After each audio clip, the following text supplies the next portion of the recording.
You're listening to the Options Insider Radio Network, the home of the Options Podcast. For more quality options programs, visit theoptionsinsider.com or search for Options Insider Radio Network in your podcast provider of choice. Listeners can also access all of our programming through our mobile app available in the iTunes and Google Play stores. Select programs are also available via live stream at mixlr.com/options-insider. That's mixlr.com/options-insider. Don't forget to follow along with your favorite programs and submit your own questions for the hosts at twitter.com/options, stocktwits.com/options, facebook.com/theoptionsinsider, or via questions at theoptionsinsider.com.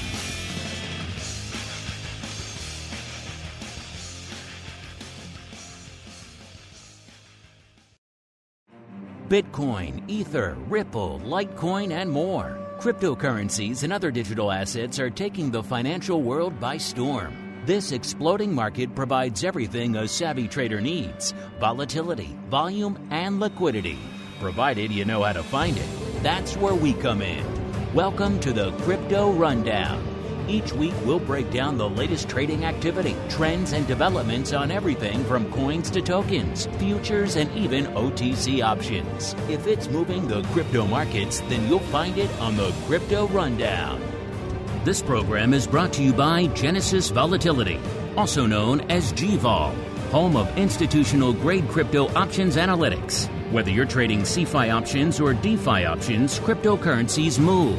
Use GVol Analytics to analyze implied volatility, model realized volatility, structure positions, and unlock alpha. For more information, visit gvol.io. That's GVOL.io. Now it's time to dive into the exploding world of cryptocurrencies and digital assets. It's time for the Crypto Rundown. All right, everybody.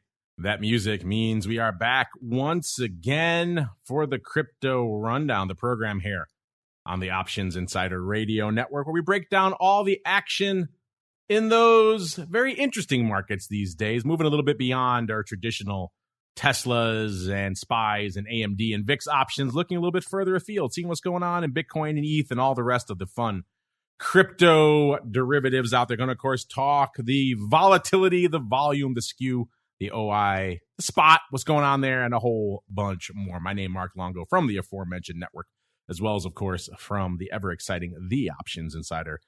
Remember, you can go there anytime you like, not just during showtime there, to check out all the articles, the news, the earnings, volatility analysis we give you guys for free, as well as links to all of the shows we have done, nigh on 15 years worth of content there for you guys to sink your teeth into. And of course, if you want to go above and beyond, sink your teeth into even more, including a great double pro week we got coming up for you folks this week. Double Q&As tomorrow. We've got double options bootcamp live for you folks, as well as a double OPR, including an OPR huddle for you folks in the Secret Club, as well as options oddities, of course, on Friday. Where do you want to go to get all that in your ear holes this week, as well as access to everything else we've done on the pro side, as well as live stuff for everything we do throughout the week?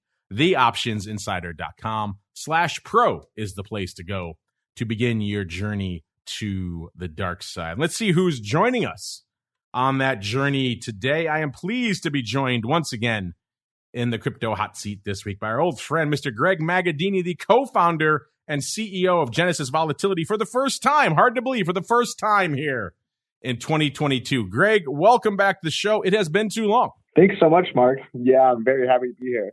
You know, it's funny. I was just looking, and yeah, it's been since December 13th. I could have sworn I just talked to you like a few weeks ago, Greg. So it seems strange. Time flies in this mad world of 2022 that we're on here. But of course, the last time you were on, Bitcoin wasn't that far away from where it is right now, a little bit north. It was around 50,000 almost exactly back on December 13th. So about 5,000 or so handles away from where it's trading. It's certainly a far cry from where it was just a few weeks ago out there. But before we dive into all the madness that's unfolding right now, let's start by having you catch us up a little bit. Obviously, it's been a few months since you've joined us. And of course, a lot has happened in the world of crypto since the last time we chatted. We saw a pretty pronounced sell-off. Now over the course of the past few weeks. A little bit of a rally out there. What's been catching your eye and lighting up your tape in Genesis so far this year, sir? Yeah, absolutely. Well, from a company perspective, we just launched a really cool new product for our users. So we have a API Lite feature. So people can connect directly to data points and endpoints and pull raw data. We also have a Gvol Python module that goes with that. And all that's included in that Pro subscription, which is $79 a month, which we think is pretty good value. You get the whole platform, you get the API, you get to use the Python module, all that fun stuff. So that's pretty exciting as far as the company perspective goes. And then as far as, CryptoVol and that type of stuff, something that we've noticed since the last time I've been on the show is kind of like a shift in the IV to RV discount premium. So Q4 of 2021, we saw implied vols trading significantly above realized vols. And then the first few months of 2022 was sort of the opposite, where you could buy some of that downside protection pretty cheap. And all of a sudden, realized vol came into the market, and realized vol was above implied vol for a lot of the time. And now that we've sort of had a nice little rally back here, we're going back into that. Realized vol is at the minimums and trading much below implied vol. So it's kind of a nice back and forth as far as the vol space goes. And you mentioned from a company perspective, you guys have some interesting news to share since the last time you've been on as well. So we always talk about Deribit here on the show. A lot of your data you guys parse over there at Gvol is, of course, coming by way of Deribit. Looks like you guys have made it official now. Deribit now officially an investor in Gvol. So first off, congratulations. And secondly, what does that mean for you guys and for users of the platform going forward? Yeah, thanks. We're really excited about that. I mean, Deribit's been really supportive since we've launched this company back in January of 2020. I remember kind of reaching out to them and getting deals and data agreements going, and they were super helpful and very accommodative. So really excited about that. It's fun to kind of just integrate a little bit more. Recently visited their offices in Panama and Amsterdam. I know that they're opening another office in Poland. And it was just great to get to know the team a lot more closely and spend some time with those guys. Ultimately, what we think this will do is that we think that it's going to help us boost out some content on their Deribit Insights. It's going to help us get kind of more backfill data, going back to earlier days of Deribit and try to get a sort of a referral system going where potentially some of their traders that they're onboarding will work with them and get them initial sets of data so they can start analyzing and putting on trades as soon as possible.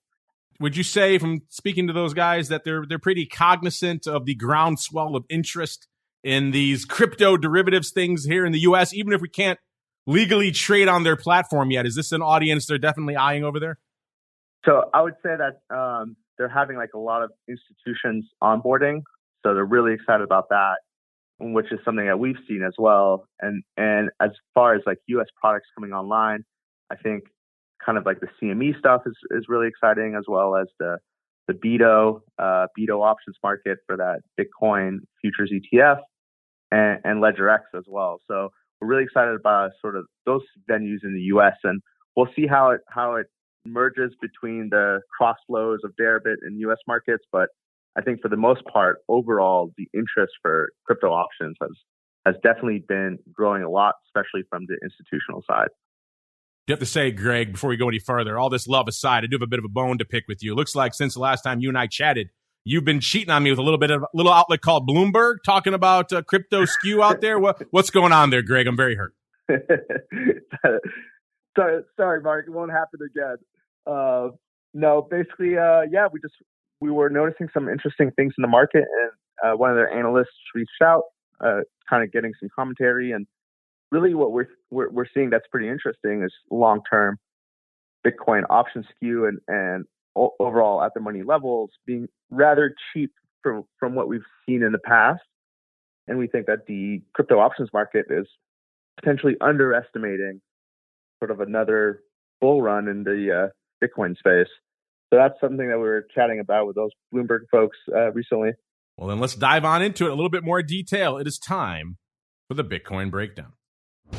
It's time to explore the latest trending activity, trends, and developments across the world's leading crypto market. It's time for the Bitcoin Breakdown. All right, everybody, welcome to the Bitcoin Breakdown, the portion of the show where we break down all the action in the world's leading digital asset, of course, Bitcoin. And coming into showtime, it is a little bit smaller than it was this time last week. We were right around a 47,700. Coming into start of today's show, we had about a 45,300, almost 45.4. So you're talking about 2,300 handles to the dark side this week. Of course, also a little bit shy. We were closer last week to the levels where we were the last time Greg joined us. So I guess Greg likes to join us around or close to the 50,000 Bitcoin level. Greg was just talking about the vol. We can dive into all that now. By the way, as you mentioned at the top of the show, you can check it all out for yourselves. Genesis Volatility, gvol.io is a place to go to kick the tires and light the fires. You want to see all these analytics in a lot more detail. And it sounds like there's a lot more to come now with this expanded relationship with Deribit. So I'm looking forward to seeing even more analytics coming our way in the near future. If you're even remotely intrigued by these markets, and hey, you're listening to a show like this, so I have to assume that you are.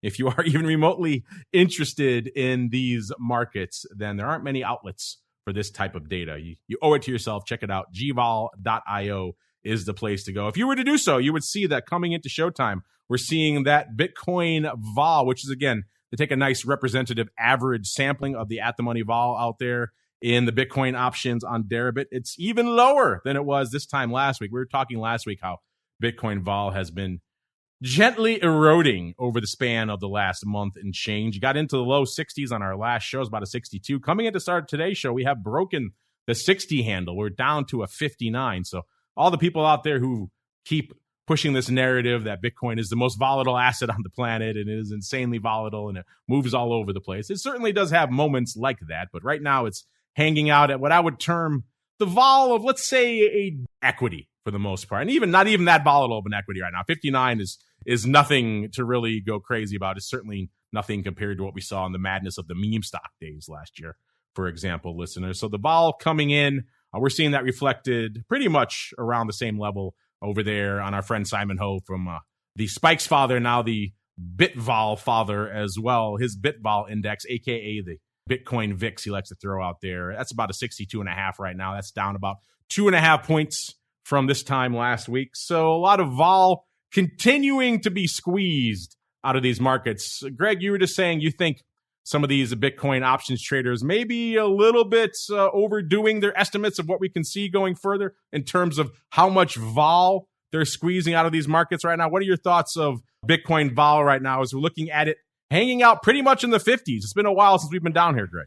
Yeah, it has been. So the way that I think about it is I kind of have two different opinions on a different maturities. So I think the longer end stuff, I mean, this is 65 vol, which is kind of like on the lower end that we have ever really see longer maturity Bitcoin vol. So that can be an interesting buy. And then on sort of the medium term, call it, 30 days to 60 days, we're looking at like 55 to 60. And I do think that while Bitcoin spot prices remain in that 42.5 to 50 level, we could actually consolidate here for quite a few weeks and see kind of a continued realized vol crush. So the way that I would play it is I think there's interesting diagonal opportunities. I think basically selling, call it $50,000 calls and then buying some 60,000 or 65,000 September, December calls against it is a nice way to kind of get long that back end vol and finance it with some more short term things. And we have this pretty steep contango. So if you're selling something like May 27th or April at call it 60 or 55, well, right now, like near term expirations trading below 50. So you have this nice roll down in at the money vol. So I think both of those things combined with sort of these clear, distinct boundaries in spot prices, call it the 42.5 to 50,000 level, creates a nice opportunity to sell short-term vol and buy some of this long-term back-end vol. Well, I know you like to look at the term structure. You also, as you mentioned earlier, like to look at the skew out there in Bitcoin options. Let's dive into that now. Coming into showtime, we're hanging out at similar levels to where we were this time last week. The 1 hour, I like the way you guys term it over there at GVol, the 30-20 skew. Everyone always looks at 25 delta. You guys take all the options from the 30 delta on down to the 20 delta and put them all together on both sides, calls and the puts. And last week we had about a -2, which shows slight bias towards the puts. And this week, guess what, listeners? Right around a -2 again. So pretty much hanging out around a similar level. Same thing if you look out there at Simon's bit skew index. Ticked up a little bit. It was 92.5 on our last show, 96.5. That's a little bit of a different beast. So that's kind of a rolling 30-day measure. A little bit of a different animal out there. But still, skew kind of hanging out around these levels. You were just mentioning when you weren't talking to me, Greg, when you were talking to our friends over there at Bloomberg about all things skew. In the past, you've come on here and talked about how upside is where all the action is in the skew, and you can get so much great premium for selling covered calls, giving all of the optimism out there in the crypto landscape. Of course, when we see a bit of a protracted sell-off like we're coming off the heels of now, those puts tend to get a little bit more life to them. And now that we're rallying again, it seems like that vol coming in a little bit on that put wing. Is that pretty much what you're noticing out there as well, Greg? And what are your thoughts on the skew? I guess you can't really say is too aggressive in either direction, Greg. Yeah, I would say kind of the short-term and medium-term skew, which is slightly more negative, call it a few vol points to the put side. I think that's probably appropriately priced. The way that I think about it is that, if prices are going to spike lower, that will probably come with an increase in realized vol. And like we've seen in the past couple of weeks, as we're getting a rally, things are a lot more controlled, and we're seeing a crush in realized vol. So I think pricing the skew negative and bidding the puts over the calls makes sense in the medium to short term. I think the longer end stuff, and this is really, call it 180 days plus, right now we're about par on skew. And we've rarely seen that, actually. So since we started the company a couple of years ago, and we're looking kind of data back to April 2019, I've seen skew par or negative for those maturities only a couple times. March 2020, kind of that big pandemic crash, and then May of 2021, when we kind of had a retracement. That put long-term skew negative, but most of the time it's been quite positive. Like if we think about going into 2021, that skew was up plus 20 points. And so to get it at par, I think there could be some interesting structures.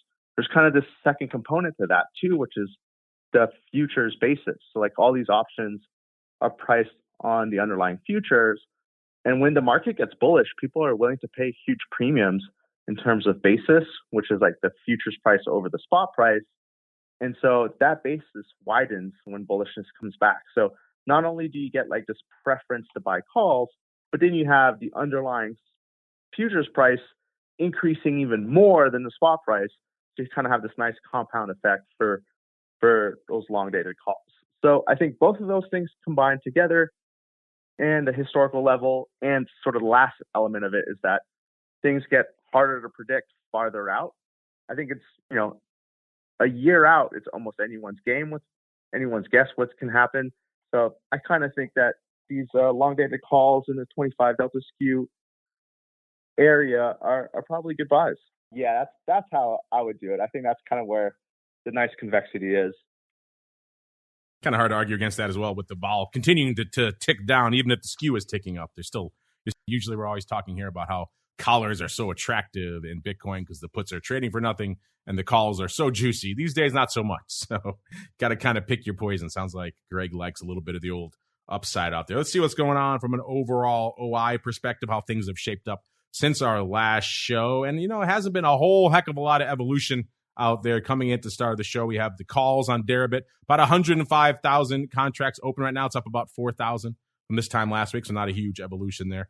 Puts, same deal, about 50,000 almost exactly. It's up about 1,000 from this time last week. So that still puts us right around that 2-to-1 calls over puts level we've been hanging out at for some time. Let's look at the expiration perspective, see where you folks are lining up your options trading right now. And it's still pretty much in the quarterlies. That June contract still leading the dance with about 47,500 contracts open. It's up about 1,500 from this time last week. Though April's starting to sneak in there. You guys liking a little bit more of your near-dated exposure to Bitcoin out there, which again, we're moving a little bit, so it might make a little bit of sense out there. You want a little bit of gamma in your back pocket. 34,000 contracts open in April right now. It's up about 8,000. That's the biggest mover on the chart this week. Number three, a distant number three, is September. Only 21,000 contracts open out there. It's up about 1,000 from this time last week. So you folks sound like you're really piling into those nearer dated April contracts. We'll see if that maintains over the course of the next couple of weeks. Maybe coming into next week, maybe we'll see April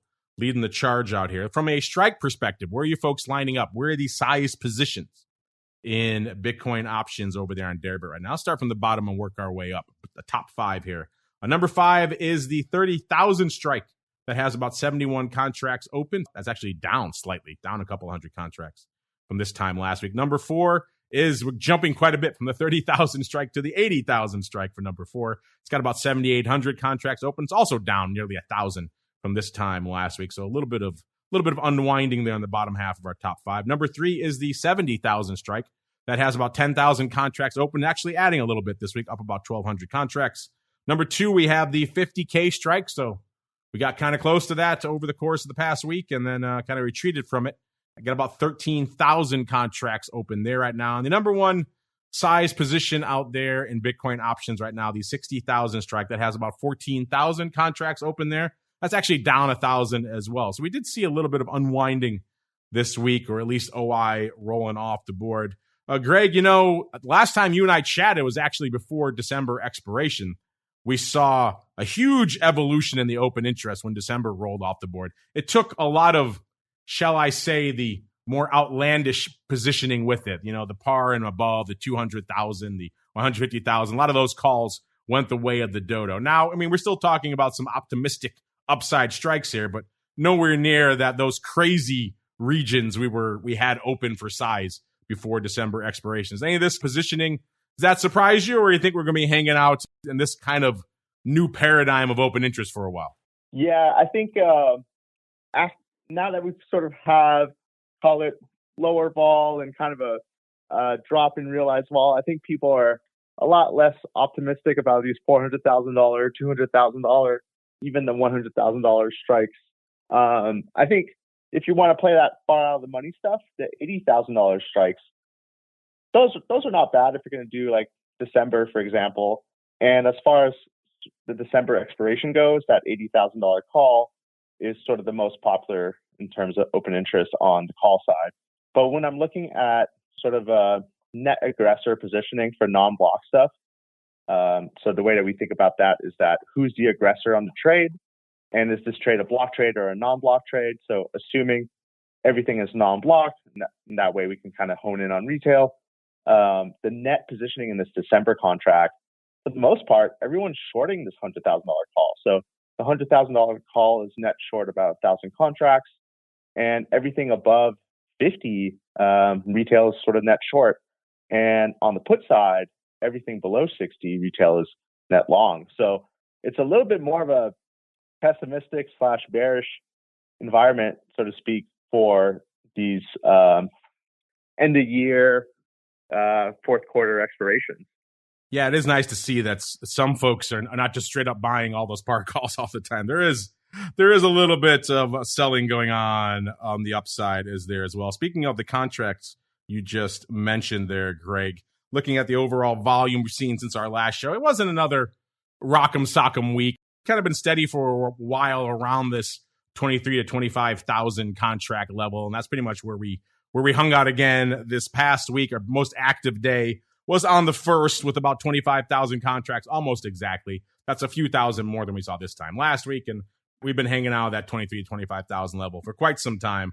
We have to go all the way back to January 24th, actually, to see another day that was more active. That was the 37,000 contract level. So not a ton going on there. Greg, anything catching your eye from an overall volume perspective? Have we kind of been, seems like hanging out at this same level for a while? There haven't been a lot of catalysts to drive a lot of paper over the last month and change, Greg. Yeah, I would say it's been pretty steady. As far as like particular instruments that were kind of interesting, we saw this April $60,000 call, April 29th expiration, just close out a whole bunch of open interest. So around earlier March, we saw open interest spike up. Let me just double check on that, but it was a couple thousand. Let me just double check the exact number. The $60,000 call saw a spike in open interest around March 8th. And so open interest jumped up, call it 1,500 contracts. And then last week, as we bounced back below the $45,000 handle, all that open interest just closed out. So someone was playing that bullish run and basically now just closed that paper out thinking, hey, this thing is probably going to settle down for a little bit.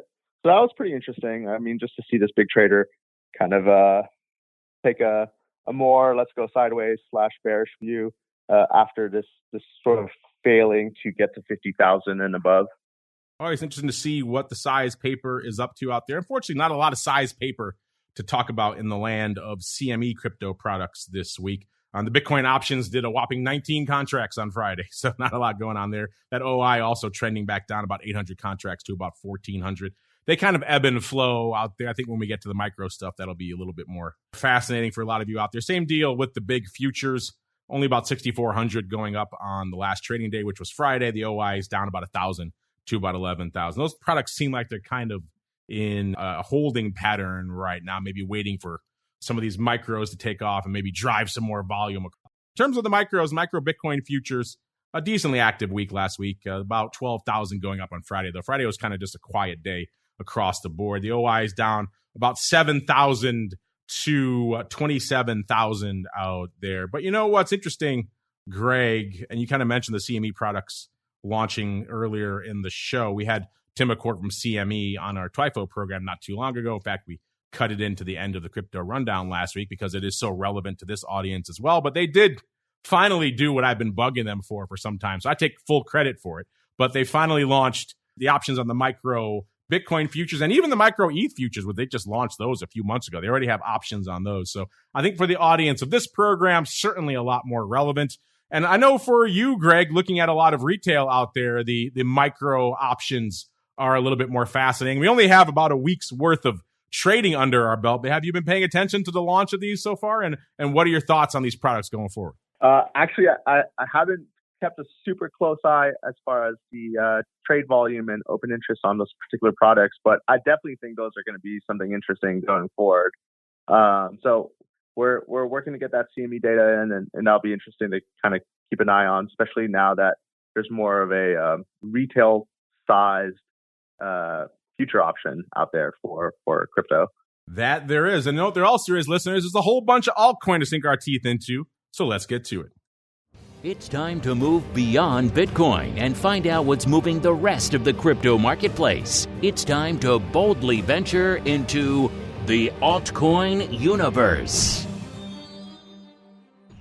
All right, let's get to the altcoin universe here. Let's start, as we are wont to do, looking at the top 10 from a market cap perspective.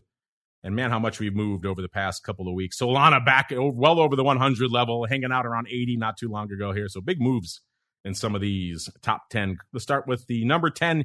It's had a stranglehold on the number 10 spot for the better part of the last month or two. This is Avalanche, still hanging out number 10, coming in this week at about $24.5 billion worth of market cap.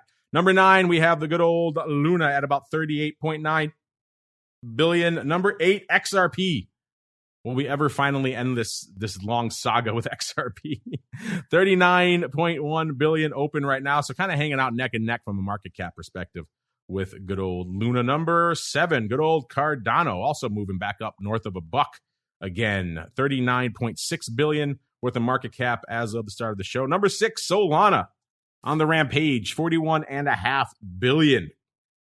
And let's see, worth of market cap here. Number 5, we got good old USD coin, $51.5 billion. So we're jumping up $10 billion right there. Number 4, good old BNB, $72 billion, almost exactly. Number 3, it's Tether, kind of hanging out locked at that number 3 spot, $82.3 billion. Number 2, it's a lot of your favorite. It's ETH at $413 billion. And number 1, good old BTC, back down at about $862 billion this week. Coming into showtime, we had ETH a little bit firmer this week than it was last week, right around a 34.50. On our last show was at about 33.82. So talking up a whopping about 67 handles over the course of the past week. But over the course of the last few weeks, it's been a nice run for ETH. We were threatening the mid to low 2000s not too long ago, now back well north of the 3,000 level. In spite of all that action we've seen over the past couple of weeks, ETH vol is kind of just hanging out. We were at about a 69 on our last show, so a little bit frothier than Bitcoin, but not much.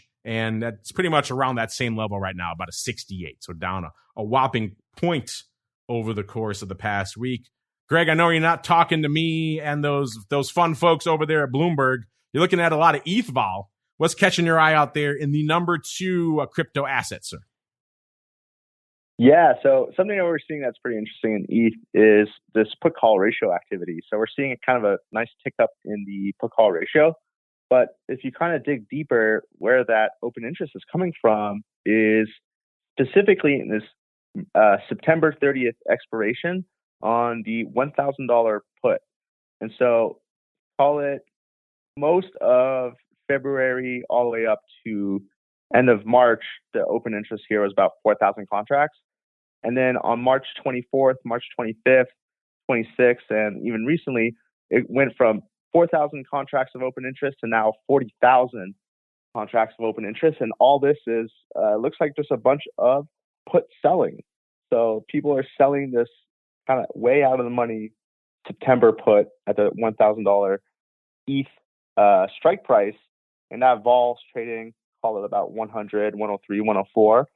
And so, yeah, there's a pretty big net short open interest in that particular contract. And people just are pretty confident that ETH is not going down to those levels. And I guess if it does, then they're happy buying those levels. So that's pretty interesting. And it's kind of a lot of conviction in those flows, it looks like. I can't say I hate that trade. Who here right now wouldn't buy up a lot of ETH at the 1,000 level again? So, yeah, I don't hate that one at all. Interesting to see the downside puts getting some action out there again. Speaking of downside puts, let's look at the skew out here really quickly. Last show, the skew slightly negative, -2, which is pretty much about exactly what we're seeing in Bitcoin. This week, a little bit more negative, almost a -4, about a -3.7. So a little bit more downside interest. Greg was just talking about those far out of the money puts lighting it up out there. In terms of lighting it up, not a huge evolution on the OI front this week, listeners. We had about 1 million calls open on Deribit last week. We got about exactly 1 million calls open this week, so we're pretty much unchanged on the call side. The puts at about 555,000, so they're up about 10,000. So a little bit of evolution on the call front, but not much. Still hanging out pretty close to that 2-to-1 level that we're seeing in Bitcoin options as well. Now let's keep on rolling. Like same deal with Bitcoin that we're seeing in ETH. Not a ton of paper on the tape over the course of the past week outside of Greg's puts he was just talking about. Let's see where you folks are lining up now from an expiration perspective.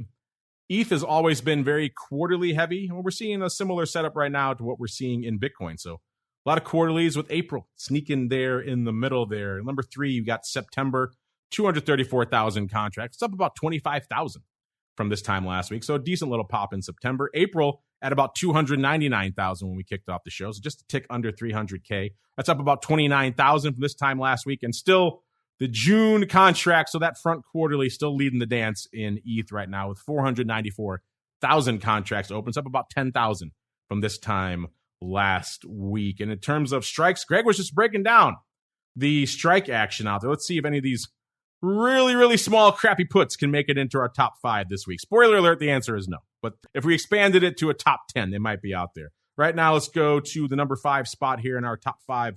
It's the 6,000 strike. So we're still mostly dominated by upside here this week. The 6,000 strike, number 5, 72,000 contracts open there. It's up about 6,000. Number 4, we got the old 10K strike. So looking pretty optimistic there, at least from a strike perspective. Obviously, we'll have to dig in to see if they're buying or selling there. But right now, 87,000 contracts open there. It's up about 12,000 from this time last week. So some opening positioning there. Number 3 is the even farther out of the money 20,000 strike that has 99,000 contracts open. That sounds familiar. It's because it's the exact same number that I had last week. It's pretty much unchanged on the week. Number 2, getting back to a little bit more reasonable level, the 5,000 strike that has 110,000 contracts open right now. It's up about 7,000, so some new positioning there at the 5K strike. And leading the dance again this week, the 4,000 strike. So pretty close out of the money strike right now. Has about 129,000 contracts, opens up about 3,000 from this time last week. Greg, you're just talking about those far out of the money puts. I'm sure if we expanded our top 5 to maybe a top 10 or so, we probably would see those. But anything outside of those far out of the money puts catching your eye in terms of positioning out there right now in ETH options, sir? Well, I think these puts make a lot of sense in terms of the vol space too. So I do think the relative vol between Bitcoin and ETH is pretty close. The closest we've seen in a while. Now, selling puts isn't good for that. But what's interesting is that the skew for ETH is actually more negative than the skew for Bitcoin, despite vols being so close together. And so I think this is kind of interesting as far as kind of taking a play in that skew, kind of taking advantage of that overly pessimistic ETH skew. Let's see how much pessimism or perhaps optimism is reigning out there on the CME products. ETH futures, the big ones out there. Again, kind of a similar story to what we're seeing on the CME Bitcoin products. Not a ton of paper lighting up the tape, only about 3,400 contracts trading on Friday. That's pretty much the level they've been hanging out at for a while. The OI kind of reflecting that as well, right around 3,500 as well. So not a huge evolution on the big ETH contracts. On the micro side, we're seeing things kind of hanging out there as well. We saw about 12,000 futures trading on Friday. That's actually a little bit below what we've been seeing of late. And the OI actually down a little bit to about 27, almost 28,000. That's down about 6,000 from this time last week. So I think we were hoping to see a little bit more paper popping off there with the launch of the micro options. And again, we don't have a lot of data yet on the early days of the micro options. I think we need some more trading days under our belt before we can really start looking at those and crunching the numbers out there. But before we keep on rolling at some other altcoin, Greg, this kind of caught our eye here. Just kind of came out, actually, I believe this morning. So breaking news here, such as it is, the folks at Gemini commissioning a study on crypto ownership around the world. And they released the results of that study today. They call it the 2022 Global State of Crypto Report. And they had some interesting findings. They termed 2021 as a transformative year for crypto. So a couple of interesting things. They say in 2021, 41% of the crypto owners they surveyed around the globe purchased crypto for the first time. So closing in on half of the crypto owners out there dipped their toes in for the first time last year. So that's interesting in and of itself. You get to some certain areas like Brazil, Hong Kong, and India, more than half, 51% in Brazil, 51% in Hong Kong, 54% in India started last year. So we talk about a lot of new entrants to the options market all the time, but there are certainly a lot of new entrants to the crypto market as well. They also say that globally, 41% of respondents are what they call crypto curious. That's an interesting term. They define that as customers who do not currently own crypto, but are either interested in learning more or say they are likely to acquire some crypto over the course of the next year. In terms of what's driving all these new adopters, they say it's pretty much inflation. Remember that they surveyed a lot of countries where their currency has been pretty badly devalued over the course of the past year. They said they found respondents in countries where their currency was devalued by 50% or more, which is pretty rough shot, against the dollar over the last 10 years.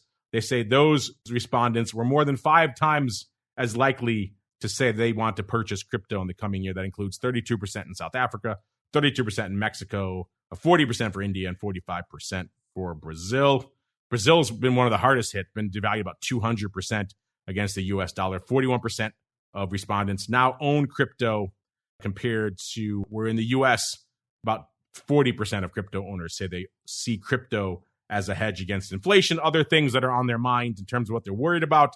Regulation, unsurprisingly, a top concern around the globe. And let's see. And people who don't own crypto now, they kind of jump around a little bit in these results. Among people who don't own crypto, 39% in Asia Pacific, 37% in Latin America, and 36% in Europe say the regulatory uncertainty is the reason they don't own crypto. They also taxes, 30% of people in the Middle East, 24% in Asia Pacific, and 23% of Latin American respondents say the tax complexities of owning crypto have kept them from investing. On top of that, they also say education is the greatest barrier. Globally, respondents, about 40%, say they would like more educational resources on cryptocurrency to help them get started. And if they had that, they would be more willing to own or invest in crypto. So interesting stuff Obviously, Gemini has a dog in that hunt because they want more people to trade and own crypto, but still an intriguing survey. This was done between November 23rd and February 4th of this year. And they have a whole bunch of metrics about the sample criteria. Interesting stuff. Mr. Greg, a kind of interesting data out here, even if it is coming from a firm that wants everyone, of course, to own crypto. So they might skew the results a little bit in that light. But still, anything jumping off the page at you in terms of these results from this survey, Greg? I think it's pretty interesting. It's not too surprising to me that while the two kind of issues are education and taxes, taxes are definitely kind of a lot of work. So especially if you're a frequent trader, it takes a while. There's some pretty good services out there where you can just drop your wallet and it calculates a lot of stuff, but there's still a lot of edge cases you got to filter through and take a lot of care to do it right. So I definitely understand that. And then education, and I think that's the same thing with options. The barrier, or sort of like the initial education to wrapping your head around how this works, and in the case of options, what do these instruments mean? How are they priced? Same thing in crypto. Why is this digital asset worth something? So on and so forth. The initial barrier or the learning curve is pretty steep, but then once you kind of wrap your head around that, it becomes a lot more fun and interesting. And now you have more sophisticated tools in the case of options to express the views that you want to express, so on and so forth. So I think there's a lot of overlap between options and cryptos when it comes to the education portion of it. Greg, the way around the tax problem is simple. Just become a hodler. You never sell. You don't have to worry about taxes, right? There you go. Just hodl all day long, sir. And then you're safe from a tax perspective. Let's get on out some of the rest of the altcoin universe out here. I was joking earlier about Ripple. Ripple getting a little bit of some downside love this week, down about a little over 7 cents. It was about 88, almost 89 cents on our last show, about 81.5. We're still all waiting for some sort of resolution one way or the other. Maybe if it's positive, people can actually start trading this thing again. How nice would that be? Or if it's negative, just, be done with it and move on one way or the other. Rip the Band-Aid off at this point. It's kind of been languishing for a while. Everyone's favorite Doge at about, off about another penny or so this week. Litecoin taking a bit of a break, down about 8 cents from our last show, 130, almost 131, and down a little bit north of 122 on this week's show. Cardano also, after having a nice run, again, down about a nickel, 122 in our last show, 117 today. Polkadot, kind of similar deal, down about nearly a buck, 22.81 on our last show, 21.87 last week. Solana bucking the trend, 111 on our last show, 128 this week, up another 17 handles. And everyone's least favorite out there, Shiba, unfortunately, and once again for our chat, no Shiba Lambos on the offer, down a whopping 0.00003 from this time last week. Greg, before we roll on out of here, I'm curious. I know you're always watching some interesting altcoin out there. What is on your radar out there as you're looking at the altcoin universe these days, sir? Yeah, well, one of the ones that took me a while to warm up to, but now I'm a lot warmer to, is Solana. So we do a lot of stuff in the DeFi option space. We toss a lot of projects and protocols and incorporate some DeFi data into our platform. And Solana has been one of the most sort of successful platforms to build DeFi options. So we've seen pretty cool projects such as Zeta Protocol that have a full order book on chain with frequent updates. Like the block time on Solana is only 400 milliseconds, as opposed to Bitcoin, which is like 10 minutes, or Ethereum, which is a lot in between the two. And so you can see refresh rates and new quotes every 400 milliseconds, which is pretty good for an on-chain protocol. And so Solana, there's a couple other Psi options and stuff like that, protocols built on Solana. So we think that the Solana ecosystem has a lot of good projects by people with pretty sophisticated financial backgrounds as well that are coming online. So that's been a coin that's definitely been on the radar and warming up to it more and more. Uh-oh. Are you amongst the many who are maybe jumping ship from ETH to Solana? Or are you kind of playing both boats in case to see which one wins? Yeah, there's definitely no way I'm jumping ship, but I'm letting some people on board to my ship, and Solana is one of those. I like that. Letting some people on board. Yeah, interesting stuff.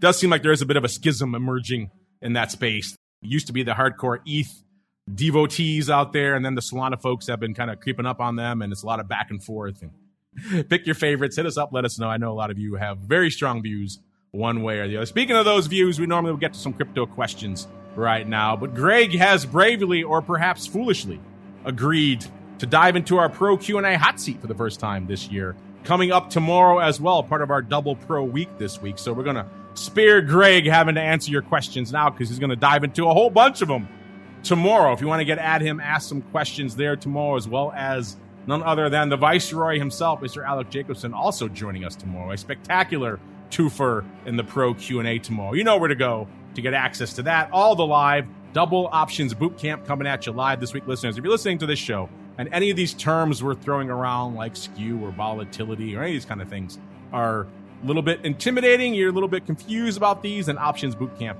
is definitely a great place for you to go. We've got a double dose of live Options Bootcamp coming at you. Also have a very rare live huddle, live OPR huddle coming at you with Brian on Education Wednesday as well. You guys can go to theoptionsinsider.com/pro is the place to get access to all of that fun stuff. And Mr. Greg, before we go here, sir, so you can go rest up and get ready for your intense hour in the hot seat tomorrow. Before we go, you mentioned the new expanded relationship with Deribit. Of course, you mentioned the API. Got anything else cooking up your sleeve you want to leave our audience with, sir? A little bit of a hint, a little bit of a tease of what they can expect from you guys in the months to come?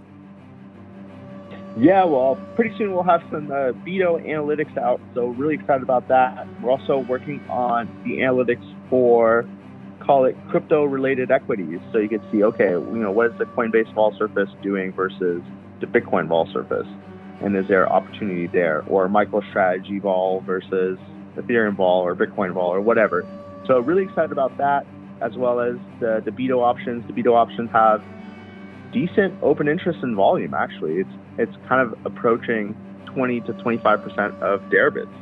So there's definitely some opportunity there, and that's a cool sort of instrument that U.S. traders can use. So really excited about that. So that should be coming out here in the next month or so.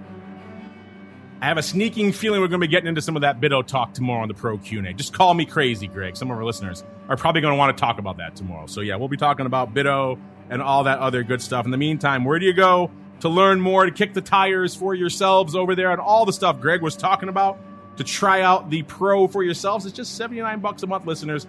gvol.io is the place to go to kick the tires and light the fires. That's going to do it for us today, listeners. Like I said, we have a whole bunch of great stuff coming at you tomorrow. If you're listening live, if you're part of the Pro Secret Club out there, you got a lot of great stuff heading your way. If you're on the on-demand side, you have to wait a little bit for some of that. You'll get it eventually out there as well.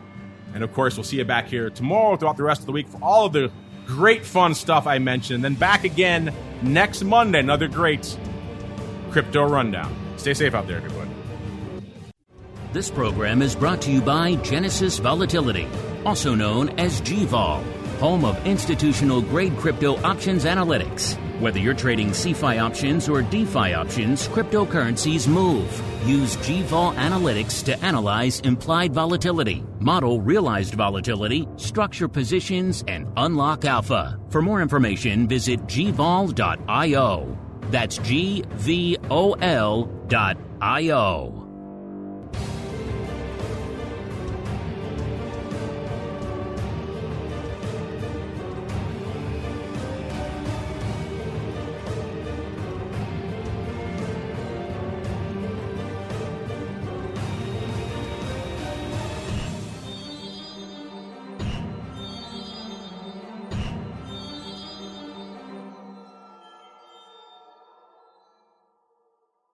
You're listening to the Options Insider Radio Network, the home of the Options Podcast. For more quality options programs, visit theoptionsinsider.com or search for Options Insider Radio Network in your podcast provider of choice. Listeners can also access all of our programming through our mobile app available in the iTunes and Google Play stores. Select programs are also available via live stream at mixlr.com/options-insider. That's MIXLR.com/options-insider. Don't forget to follow along with your favorite programs and submit your own questions for the hosts at twitter.com/options, stocktwits.com/options, facebook.com/The Options Insider, or via questions at theoptionsinsider.com.